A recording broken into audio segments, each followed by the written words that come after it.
Most companies think rolling out Microsoft 365 is job done. But here's the kicker. Adoption isn't transformation. If your team's channels look busy, but collaboration still feels like email with emojis, you're not alone. The hidden gap is cultural, not technical. And that gap is where your rollout begins to stall quietly. In this session, we'll show you why M365 success only comes when technology, mindset, and organizational relationships move forward together. Because if one lags, the tools don't matter.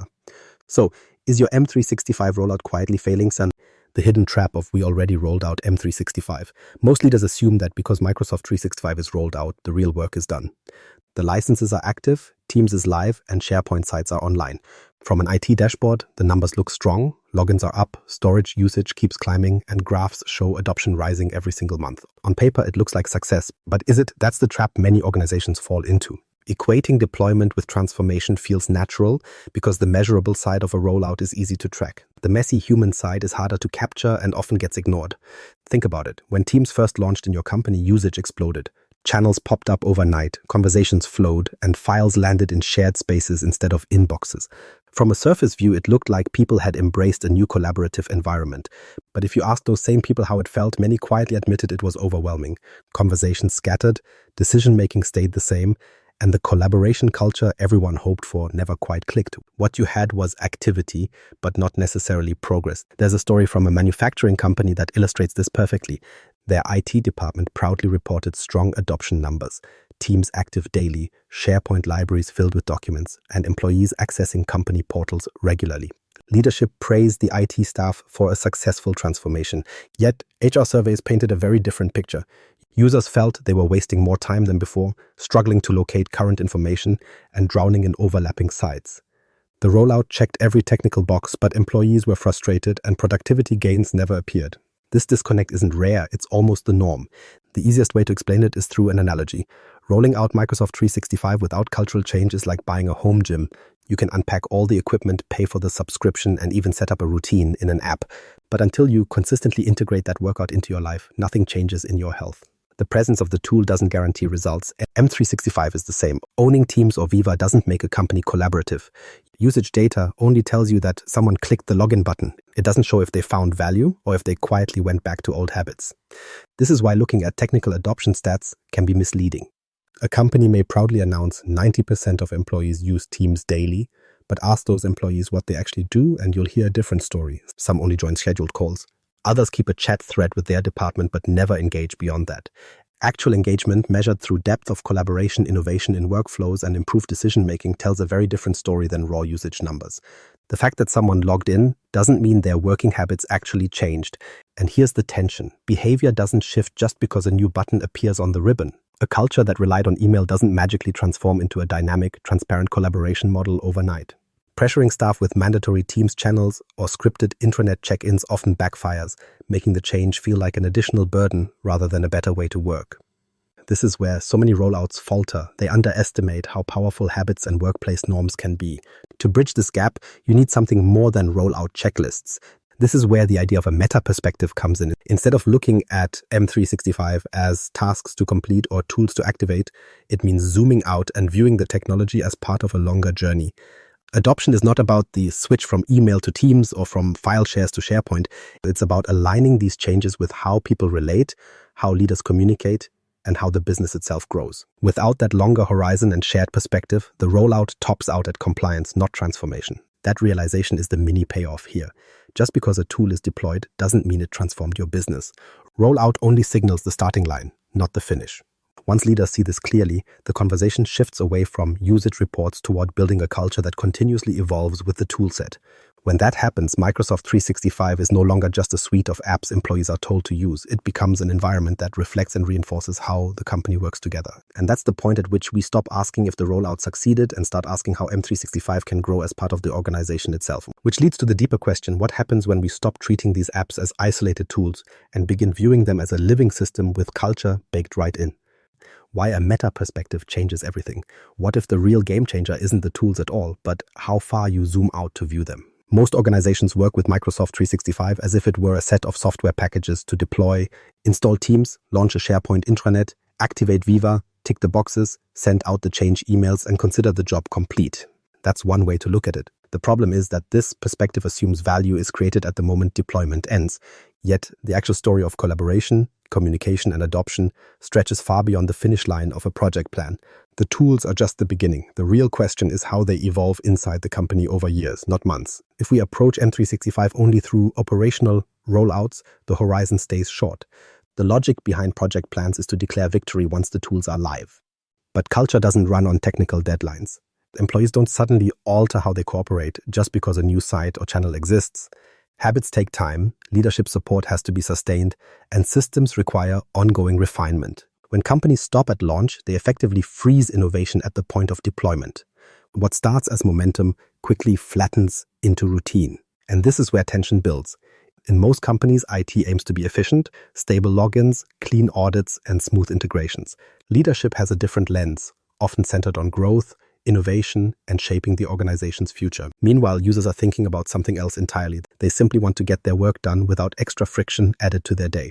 Those three perspectives, IT stability, executive vision, and user tasks, rarely align from the start. Imagine three arrows all pointing in different directions.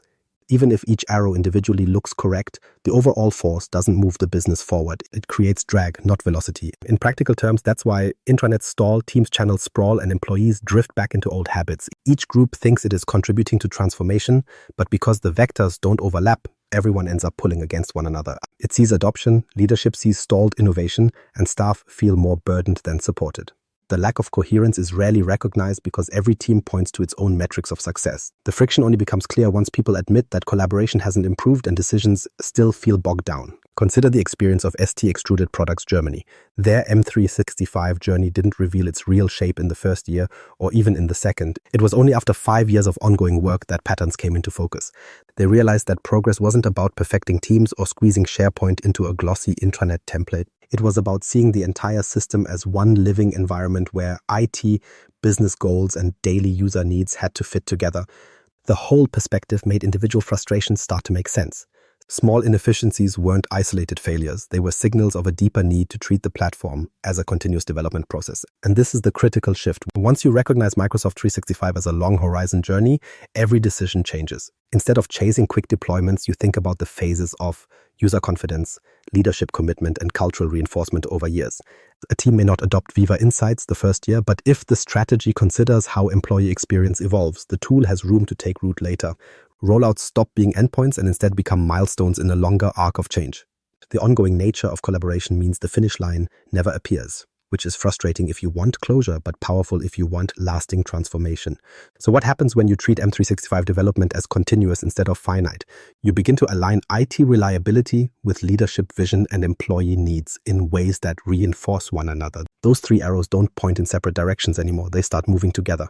IT keeps the lights on, business leaders see technology contributing to growth, and employees feel supported with tools that reduce friction rather than create it.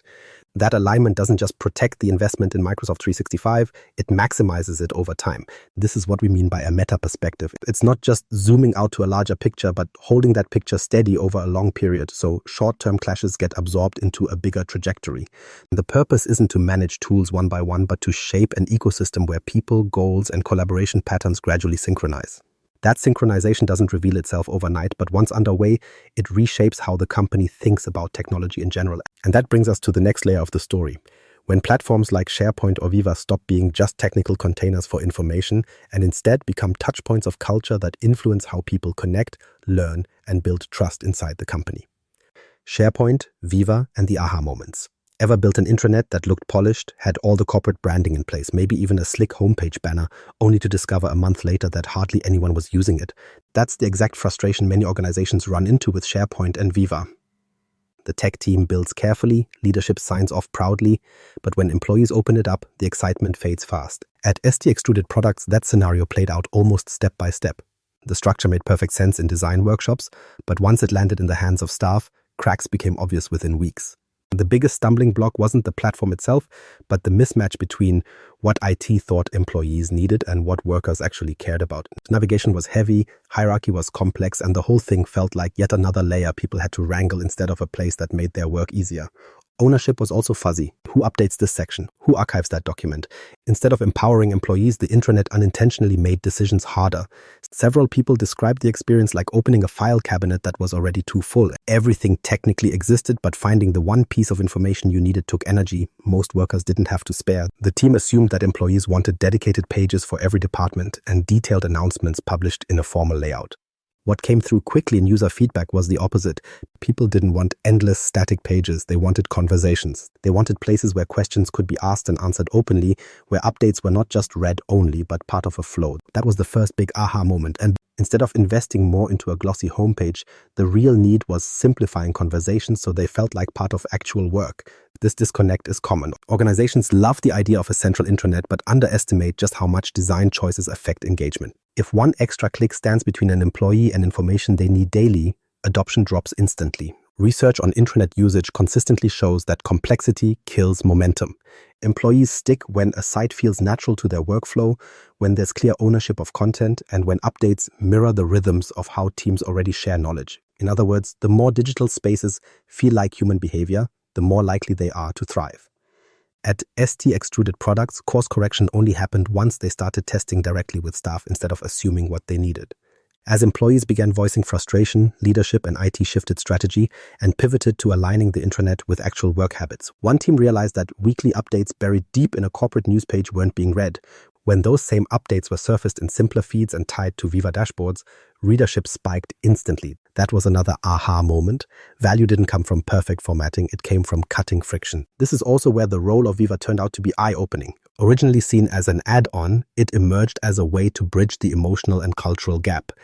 Viva Insights, for example, wasn't about another report, it was about reminding employees when to pause, reflect, or connect. Suddenly, the internet wasn't just about publishing, it was about how people felt at work. That changed the conversation.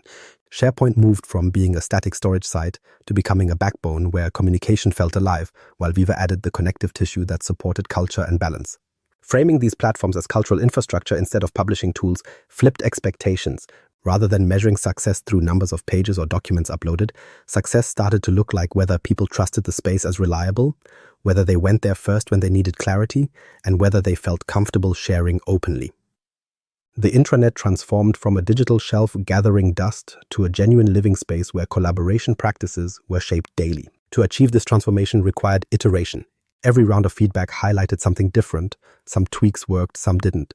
But the act of listening and adjusting turned the system into something far more resilient than a project launched once and then forgotten. The bottom line here is straightforward. Technical build alone solves nothing. You can deploy the best designed SharePoint site, activate premium Viva modules, and still fail if people don't see them as meaningful. The lesson is that success hinges on engagement, continuous feedback, and iterative adjustments. The journey at ST Extruded Products proved that an intranet only works when employees recognize it as a space to connect, not just as another repository managed from afar. Tools become powerful when they are woven into the way people want to work, not when they extend the top-down structures that already frustrate them. And if refining an intranet environment reshapes culture this much, it's worth asking, what happens when even more transformative tools like Teams entrench themselves into workflows and begin changing not just where information lives, but how it flows in real time every single day? Teams Rollout, the effects that won't go away. Once Teams shows up, it doesn't go away. You can uninstall other apps, you can retire intranet pages, but Teams has this way of baking itself into the daily rhythm of the entire organization. Meetings, chats, files, tasks, it becomes the constant layer that everything else sits on. At ST Extruded Products, the rollout of Teams reshaped communication so thoroughly that even after years, it still defines how people expect to interact at work. The platform stopped being another tool and turned into a baseline expectation for how information moves. The early days looked promising but messy. Employees were quick to jump into chat threads, create new channels, and move their conversations out of Outlook. That part almost felt liberating. But the sudden flood brought its own problems. Duplicate content crept in everywhere. Sales had their channel, but then so did operations, with overlapping posts that confused everyone. Documents landed in multiple team folders without anyone sure which version was the one. Some teams created private groups instead of using the official spaces, and suddenly critical updates were fragmented. The boundaries of where information should live blurred fast. People joked it was like email with emojis, and in some ways that's exactly how it worked at first. Teams chat replaced the constant back and forth of email, but the volume didn't drop. Now it was scattered into threads, replies, and channel posts, sometimes hidden deep in a conversation that nobody saw until hours later. IT logs suggested soaring activity, but from the user's side, it was still chaos, just presented in a different package. This was a reality check. Simply moving conversation into a new platform doesn't automatically make it clearer or easier. Over time, though, teams started to leave marks that couldn't be ignored. People began expecting instant responses. Where email once allowed for a day's delay, a chat ping in Teams carried the unspoken rule of reply now. That subtle shift changed work rhythms. Colleagues knew who was available in real time, and managers began assuming more constant access. It led to friction in some cases, but it also led to a breakthrough. Conversations became more transparent. If you wanted to understand a decision or see a discussion, you didn't wait for someone to summarize, you opened the channel and saw it played out. New informal networks also emerged inside teams. Conversations that once happened only in office hallways or after meetings now had digital equivalents. A quick private chat between two engineers might spiral into a wider thread, sparking collaboration across departments. That kind of cross-connection simply didn't exist with email. It turned out to be a hidden benefit that encouraged knowledge to move horizontally through the company rather than always climbing vertically through managers first. Managers, however, had their own challenges. For some, teams gave more visibility into how projects moved forward. For others, it created the pressure of constant oversight. Threads revealed gaps in accountability, and suddenly people could see who responded quickly and who disappeared when tasks came up. Trust and authority started to look different. I'd also felt the strain. Provisioning teams, managing lifecycle policies, answering endless questions like, where should this document live? The operational load was heavier than a simple rollout would have predicted. The long-lasting effects are still visible years later. What began as a chat and meeting tool hardened into the backbone of a digital-first work culture. Teams didn't just streamline conversations, it rewired how authority functioned inside the organization. Leaders who once controlled the agenda by managing meetings now found discussions happening in channels where they were participants, not gatekeepers. Visibility meant people at all levels could see progress or delays without waiting for formal reports. Trust wasn't only about titles anymore. It became about responsiveness, clarity, and how transparent you were in the shared workspace. That's one of the surprising takeaways. It wasn't just about replacing email or reducing meetings. Teams altered the social contract of the workplace. Once conversations lived in open channels, relationships adjusted. Employees had greater confidence speaking up, decision-making sped up when the right voices joined threads, and transparency itself became a form of authority. Culture shifted not because of a policy, but because the platform nudged people into new behaviors and didn't let them easily slip back. The big lesson here is simple but weighty. Teams isn't just a piece of software. Once embedded, it reshapes habits, expectations, and even what leadership looks like.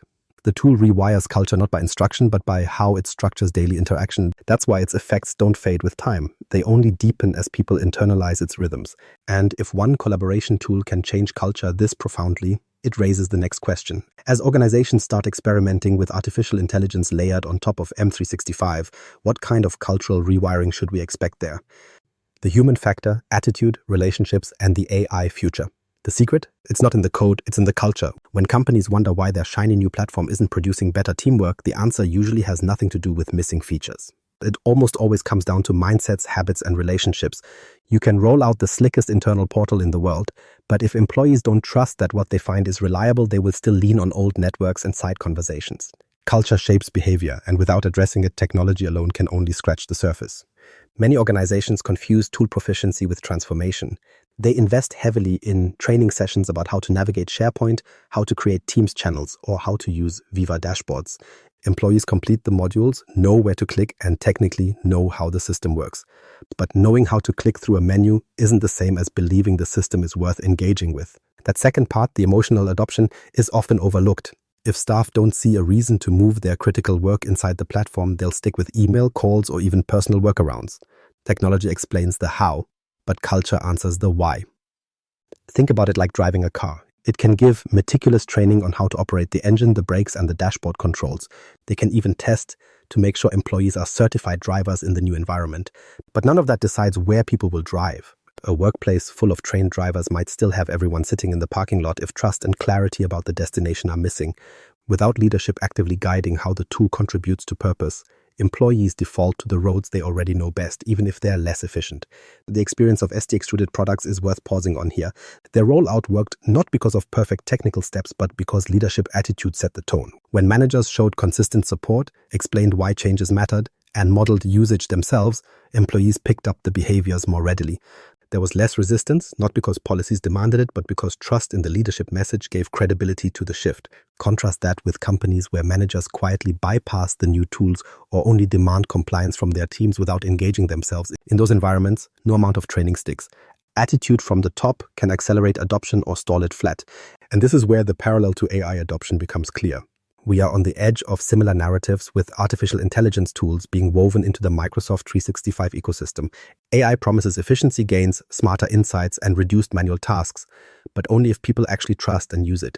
If leadership treats AI as a mandatory productivity engine without addressing employee concerns, the same gap we saw in M365 adoption reappears. The tools will exist, the usage numbers may look acceptable, but the real behavioral changes will lag behind. Cultural acceptance is the difference between a chatbot gathering dust and a digital assistant employees rely on daily. That's the warning sign worth listening to.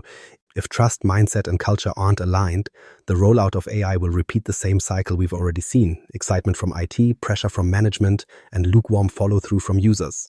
And just like with Teams or SharePoint, the data may hide the problem because clicks don't equal transformation. Companies risk mistaking technical presence for actual change. Technology evolves fast, features appear, updates roll out, and new modules drop every few months. What doesn't keep up at the same pace is human behavior.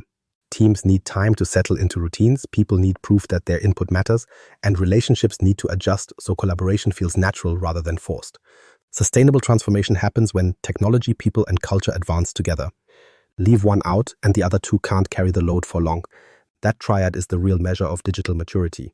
A company that buys every license but ignores culture is no more advanced than a company running on email alone. What makes the difference is how well tools fit with attitudes and how trusted relationships leverage them. Once that balance is in place, technology investments stick, behaviors change, and momentum builds with each iteration. That's not a checklist IT can complete on its own. It requires leadership, trust, and user ownership working alongside the technical foundation. Which is why the journey with Microsoft 365 is more than tools or specific app rollouts. It's a roadmap for how organizations will handle the even bigger waves ahead. The challenge isn't figuring out the latest feature set. It's building a culture resilient enough to keep transforming, whether with M365 today or with AI tomorrow. Tools by themselves never change how a company works. What actually shifts collaboration is the mix of attitude, trust, and the relationships people build around the tools. That's why one rollout thrives and another stalls, even with the same software stack. So here's the challenge. Don't just ask if M365 is deployed. Ask if it's evolving as part of the culture. Are leaders modeling the change? Are employees shaping how it grows? Because in the end, if culture and relationships lag behind, the presence of the tool doesn't matter. The investment sits there underused while habits stay the same.